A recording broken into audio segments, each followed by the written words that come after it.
Hello friends, मैं मनीष चौबे और आप सभी का स्वागत करता हूं चौबे क्लास में। हम लोग प्रॉफिट एंड लॉस की क्लास को देख रहे थे, उसका एक क्लास हो चुका है, एक वीडियो आ चुकी है और आज हम लोग इसके सेकेंड क्लास की तरफ चलते हैं। सेकेंड क्लास में मैंने जो क्वेश्चन लिए वो कल की अपेक्षा थोड़े से अप लेवल के होंगे, थोड़े से, ज़्यादा नहीं, थोड़े अप लेवल के होंगे।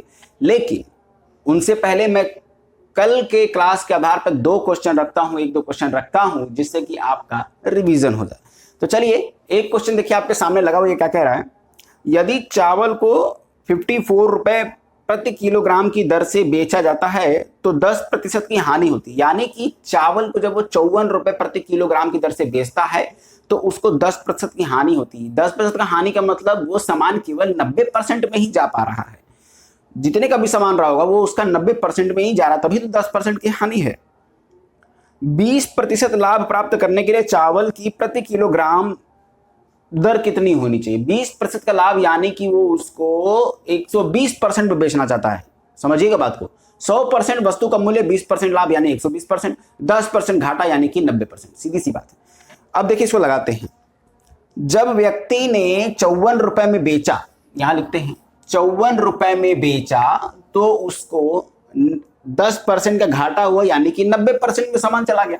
तो लीजिए, यानी कि 90% कितने के बराबर है, 54 के बराबर है। तो 1% का वैल्यू कितना हो जाएगा, 54 बटे में 90। अब चूंकि वो 20% का लाभ कमाना चाहता है यानी 120% हो जाएगा।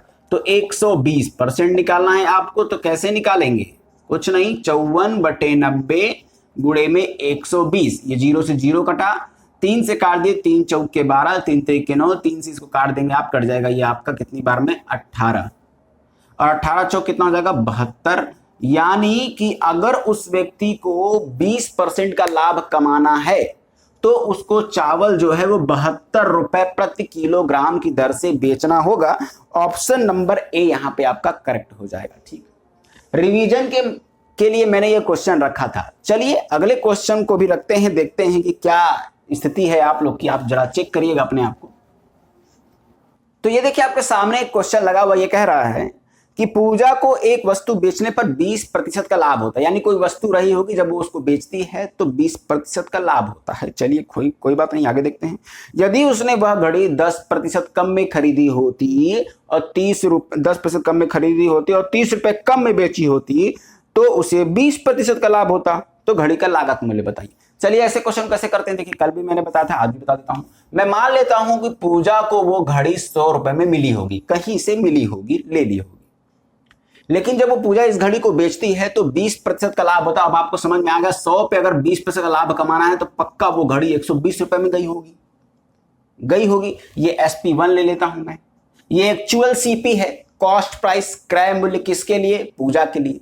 अब कह रहा है कि पूजा ने अगर 10% कम में खरीदी होती, यानी कि 100 नहीं, वो 90 में खरीदी होती। 100 का 10% 10 ही होता है, 10 कम कर देगी यानी 90 में रुपए में खरीदी होती और 30 रुपए कम में बेची होती। यानी कि जो पहले विक्रय मूल्य था 120, डाटा के हिसाब से नहीं, ये हमारे एजम्पशन के हिसाब से 120 है, एक्चुअल हमें नहीं पता कि क्या रहा होगा। और उसको 30 रुपए, यानी पहले जो SP1, जो भी यहाँ पे SP1 रहा होगा, विक्रय मूल्य पहला रहा होगा, इससे 30 रुपए कम में बेची होती तो उसको 20% लाभ होता। 20% का लाभ किस पे होगा, क्रय मूल्य पर। अब पूजा का क्रय मूल्य कितना है, 90। जब 90 का आप 20% लाभ यानी कि 120% निकालेंगे तो ये आ जाएगा आपका 108। देखिए 0 0 0 0 कट गया, 12 9 108 आ जाएगा। ठीक है, सीधी सी बात है। यानी कि वो वस्तु कितने में गई है, अब लास्ट में SP2 यानी उसका विक्रय मूल्य जो दूसरा वाला है वो 108 है। तभी तो 90 पर 20% का लाभ हो जाएगा। आ रही बात समझ में। लेकिन अब जरा ध्यान दीजिएगा, उसका विक्रय मूल्य पहले से कम है। ये देखिए, अब मैं इसको रब कर देता हूं। पहले 120 में बेच रही थी, अब कितने में बेच रही है, 108 में। 108 में बेचने के बावजूद उसको 20% का लाभ है कि नहीं भाई। देखिए 20% का लाभ ही तो मैंने दिखाया है। लेकिन ये बताइए पहले से कितने रुपए कम है, तो 12 रुपए कम है। आपके डाटा के अकॉर्डिंग 12 रुपए कम है। लेकिन क्या 12 रुपए कम है, नहीं, 30 रुपए कम है। पूरे 30 रुपए कम में बेचा गया। यानी आपका 12 उसके 30 के बराबर है, तो आपका एक उसके 30 बटे 12 के बराबर हो जाएगा। काट सकते हैं, छोड़ते हैं, कोई बात नहीं, आगे देखते हैं। पूछ रहा है कि उस घड़ी का लागत मूल्य कितना है। लागत मूल्य आपने माना कितना है 100, तो जब 1 का मान इतना है तो 100 का मान कितना हो जाएगा, तो कह देंगे 30/12 गुणे में 100। इसको आप सॉल्व करेंगे तो आ जाएगा आपका ये 4 से काट देंगे 3 बार में, 4 से काट देंगे 25 बार में, 3 से काट देंगे 10 बार में, 250। यानी वो घड़ी पूजा को 250 रुपए में पड़ी थी। आशा करता हूं कि आपको ये क्वेश्चन समझ में आ चुका होगा। अब हम लोग चलते हैं थोड़े नए टाइप के क्वेश्चन की तरफ और उसको भी समझने का प्रयास करते हैं। इसको रब कर लेते हैं। तो ये देखिए आपके सामने अगला क्वेश्चन ये कह रहा है, यदि मोबाइल फोन P रुपए की दर से बेचा जाता तो 12% का लाभ होता। यानी कोई दाम रहा होगा P, अगर उतने पर बेचते तो 12% का लाभ होता। ठीक है, यानी कि मान लेते हैं अगर CP 100 होगा तो P कितना हो जाएगा, 12% का लाभ, यानी कि 112। P तो इतना होगा, तभी ना 12% का लाभ होगा। ठीक है, और कह रहा है यदि Q पर बेचा जाता तो 4% की हानि होती। यानी अगर CP 100 होता तो उसको 4% की हानि, यानी कि 96 रुपए में बेचा है, तभी 4% की हानि हुई है। ये हो गया आपका Q। इसको मैं यहाँ Q लिखता हूं, इसको मैं यहाँ पे P लिख देता हूं। ठीक है, चलिए, यानी P कितना 112, Q कितना है 96। और आपसे जानना चाहता है Q रेशियो P। CP देखिए बराबर है, हमें डरने की कोई बात नहीं है, हमें बस इसका रेशियो निकाल देना है। Q कितना है 96 और P कितना है 112। क्या ये और छोटा हो सकता है? जी बिल्कुल हो सकता है। अगर मैं इसको 16 से काट दूं, 16 से काटूंगा तो ये कट जाएगा आपका, और ये कट जाएगा आपका 6:7। 6:7 इसका आंसर हो जाएगा। ठीक है, कैसे किया? मैंने मान लिया कि जो CP है उसका 100 है। किसका? वो जो घड़ी है क्या है, मोबाइल फोन है, 100 है, उसको P पर बेचा गया है तो 12% का लाभ हुआ है, तो मैंने उसको 112 रुपए में बेच दिया, तभी तो मुझे 12% का लाभ होगा। और फिर अगले ही केस में कह रहा है कि अगर उसको 96 रुपए में बेचे तो उसको 4% की हानि हुई। तो मैं मान लिया कि 100 रुपए का मोबाइल था ही, उसको 4% लॉस यानी कम कर दो, 96 में बेचा है, तो ये Q है। Q और P का रेशियो निकाला, देखिए निकल गया। इसमें कोई बहुत बड़ी बात नहीं थी। ठीक, बड़ा ही अच्छा सवाल, सस्ता सवाल था। बढ़ते हैं आगे अगले क्वेश्चन की तरफ, उसको भी देखते हैं, इसको रब कर लेते हैं। तो ये देखिए आपके सामने अगला क्वेश्चन ये कह रहा है, एक वस्तु का क्रय मूल्य 800 रुपए है। ठीक, 10% की छूट देने पर 12.5% लाभ होता है, यानी 12.5% लाभ होता है। तो वस्तु का अंकित मूल्य ज्ञात करें। चलिए, अच्छा ये जो 800 रुपए है इसको तो हम बाद में देखेंगे, जरा प्रतिशत पे आते हैं। 10% की छूट देने पर, छूट वो किस पे देगा? मार्क प्राइस पर देगा। चलिए, तो MP मार्क प्राइस पर छूट देने के बाद क्या किया जाता है? जो आता है वो सेलिंग प्राइस होता है। सेलिंग प्राइस होता है, मैं दुकानदार हूं, मार्क प्राइस पर मैंने छूट दिया है, तो छूट देने के बाद जो दाम आया वो उस पर मैंने बेचा है ना उसको, तो वो मेरा क्या हो जाएगा? Selling price. तो MP और SP का रेशियो देखिए, 10% की छूट है। 10% का मतलब होता है 1/10, यानी 10 रुपए के सामान पर 1 रुपए की छूट, यानी 10 रुपए अगर उस पर प्रिंट होगा तो उस पर 1 रुपए की छूट मिली है, यानी वो सामान का जो SP है, सेलिंग प्राइस है, वो 9 रुपए है। 10% की छूट देने के बाद MP और SP का रेशियो कुछ यूं होने वाला है। आगे कह रहा है कि ऐसा करने पर उसको 12.5% लाभ होता है। 12.5% लाभ किस पर हुआ होगा? CP पर, यानी कि CP और SP का रेशियो जरा देखिएगा, 12.5% का मतलब होता है 1/8, यानी 8 रुपए पर 1 रुपए लाभ, यानी 8 रुपए का सामान रहा होगा और 9 रुपए में बिका होगा, तभी तो 12.5% का लाभ हुआ होगा। ये सब मैं आपको नहीं समझाऊंगा, मैंने प्रतिशत की क्लास में इसको बता दिया है कि कैसे इसको चेंज करते हैं। 12.5% 1/8 के बराबर होता है, 10% 1/10 के बराबर होता है। 10 रुपए के सामान पर 1 रुपए की छूट है, यानी 10 रुपए अगर उस पर प्रिंट रहा होगा तो 9 रुपए में बेच दिया है, सेलिंग प्राइस 9 रुपए। CP और SP का कितना होगा? भाई उसको प्रॉफिट हुआ है, प्रॉफिट किस पर होता है? कॉस्ट प्राइस पर होता है। तो कॉस्ट प्राइस अगर 8 रहा होगा तो उस पर 1 रुपए उसको प्रॉफिट मिल गया है, तो वो सामान कितने में बेच दिया है? 9 रुपए में बेचा है। अब जरा देखिएगा ध्यान से वही वस्तु है, वही वस्तु का सेलिंग प्राइस यहाँ 9 है और यहाँ भी कितना है? 9 है, यानी आपके डाटा में कोई गड़बड़ी नहीं है। सेलिंग प्राइस अगर मान लीजिए अलग अलग होता तो मेरा काम सबसे पहले ये होता कि सेलिंग प्राइस को बराबर कर दे, क्योंकि बेचने वाला दाम तो एक ही रहा होगा। तो मेरा यहाँ पे जो सेलिंग प्राइस है वो 9 है, यहाँ पे भी 9 है, तो मुझे डरने की बात नहीं है। अब यहां से अगर मैं एमपी और एसपी का रेशियो निकालना चाहूं, एमपी और सीपी का रेशियो निकालना चाहूं, एमपी और सीपी का रेशियो, एमपी कितना है 10 और सीपी कितना है 8 आ जाएगा, क्योंकि 9 बराबर हो गया, इसलिए मुझे ज्यादा मेहनत करने की जरूरत यहां नहीं पड़ी। मेरे हिसाब से रेशियो 10 आया है और 8 का रेशियो आया, यानी कि सीपी अगर 8 रहा होगा तो मार्क प्राइस कितना रहा होगा 10 रहा होगा। ठीक है, यानी कि मैंने 8 रुपए का सामान पर 10 रुपए प्रिंट करके रखा हुआ था। अब सुनिए, ये कह रहा है कि सीपी, अब बताइए क्वेश्चन में क्या सीपी 8 है? नहीं। क्रय मूल्य क्या 8 है? नहीं, 800 है। यानी आपका 8 उसके 800 के बराबर है। दिखा दिए कितने गुना ज्यादा है, 100 गुना ज्यादा है। तो आपसे पूछ रहा है उसका जो अंकित मूल्य वो कितना। अंकित मूल्य आपके हिसाब से 10 है, ये भी 10 नहीं होगा, इसमें भी आप 100 का गुणा कर देंगे 1000। यानी उस वस्तु का जो अंकित मूल्य है वो 1000 रुपए हो जाएगा। ठीक है, मैंने इस क्वेश्चन को बहुत ही धीरे समझाने का प्रयास किया है। ठीक है, तो चलते हैं अब आगे। इस पे इतना समय वेस्ट नहीं कर सकते हैं, क्योंकि जरूरत से ज्यादा वीडियो लंबा हो सकता है। ठीक, तो चलते हैं अब अगले क्वेश्चन की तरफ चलते हैं, उसको भी समझते हैं, इसको रब कर लेते हैं।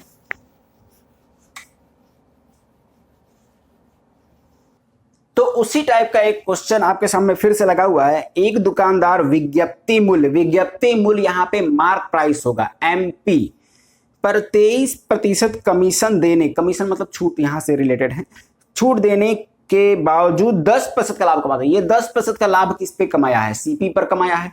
23% की छूट दिया, वो किस पे दिया है? मार्क प्राइस पे। कोई क्रय मूल्य पे छूट नहीं देता है, मार्क प्राइस यानी अंकित मूल्य पर छूट दिया है। नाटक किया कि मैंने अंकित मूल्य इतना लिखा हुआ है, इस पे आपको 23% की छूट देके आप जाते होंगे दुकानदार पे, किसी दुकान पे जाते होंगे तो कहता है ना, कोई परिचय वाले होते, अरे सिर्फ आपके लिए मैंने कम किया है, ये इतने का सामान था लेकिन सिर्फ आपके लिए मैंने 23% की छूट दे दी है। तो छूट किस पे दिया था? मार्क प्राइस पे दिया है।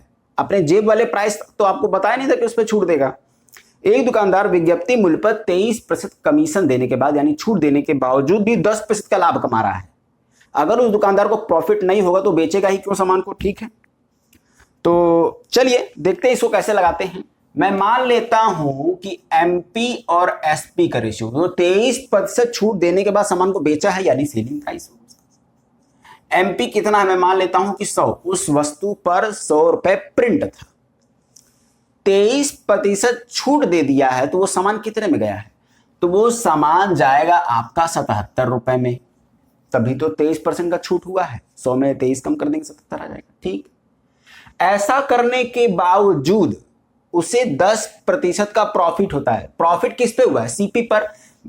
तो सीपी और एसपी का रेशियो कितना हो जाएगा? 10% का प्रॉफिट, यानी 10% का वैल्यू होता है 1/10, यानी 10 रुपए का सामान जब 11 रुपए में बिकेगा तभी उसको 10% का प्रॉफिट हो जाएगा। ठीक, यहां तक बातें समझ में आ गई। लाभ हुआ किस पे हुआ है? सीपी पर। बेचने पर ही लाभ होगा, उसके पहले तो लाभ होगा नहीं। जब तक वो सामान बिक नहीं जाएगा तब तक लाभ नहीं होने वाला है। जब तक सामने वाला लेगा नहीं तब तक लाभ या हानि कैसे पता चलेगा? तो सीपी जब उसका 10 था तो एसपी कितना हो गया? 11। जरा एक चीज और देखिएगा ध्यान से, यहां पे उसी वस्तु का एसपी दिखा रहा है 77 और यहां पे उसी वस्तु का एसपी दिखा रहा है 11, जो कि पॉसिबल नहीं है। आपने जब किसी को वो सामान दे दिया तो सामान तो फिक्स हो गया होगा ना। तो यहां 77 11 का क्या सीन है? कोई नहीं, 77 और 11 का एलसीएम लेंगे, चूंकि बराबर करने वाली बात है। यहाँ पे 77, यहाँ पे 11, इस 11 को 77 किया जा सकता है केवल 7 का गुणा करके। मैंने 7 का गुणा यहाँ भी किया, चूंकि यहाँ किया हूं तो यहाँ भी करूंगा। ये हो जाएगा आपका 70 और 77। सीपी कितना है? 70। एसपी कितना है? 77। यानी कि अगर 70 रुपए का सामान था तो कितने रुपए में बिका है? 77 रुपए में। कितने रुपए अधिक मिल गए? आपके हिसाब से आप कहेंगे सर 7 रुपए अधिक मिले हैं। लेकिन क्या 7 रुपए अधिक मिले हैं? क्वेश्चन में सीधे सीधे बोला है 56 रुपए लाभ कमाता है, यानी 56 रुपए अधिक मिला उसको। तो ये 56 मिल गया, यानी आपका 7 उसके 56 के बराबर, तो आपका 1 उसके 8 के बराबर होगा। कोई दिक्कत नहीं? दिक्कत है। इस 8 को यहां पर रख लेते हैं। अब आपसे जाना है वस्तु का विज्ञप्ति मूल्य। देखिए सीपी और एमपी का रेशियो कितना है? सीपी यहां कितना है? 70 और एमपी कितना यहां पे? 100।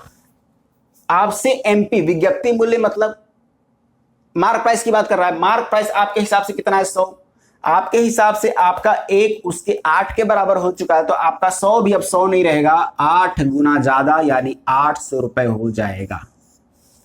यानी वो व्यक्ति, उसका विज्ञप्ति मूल्य 800 रुपए तय किया था, जिस पर वो 23% की छूट देता है, उसके बावजूद वो 10% का लाभ कमा लेता है। अच्छा, यही क्वेश्चन में अगर आपसे पूछ देता कि उस वस्तु का क्रय मूल्य कितना है, तो अब सीपी आपको मालूम चल गया।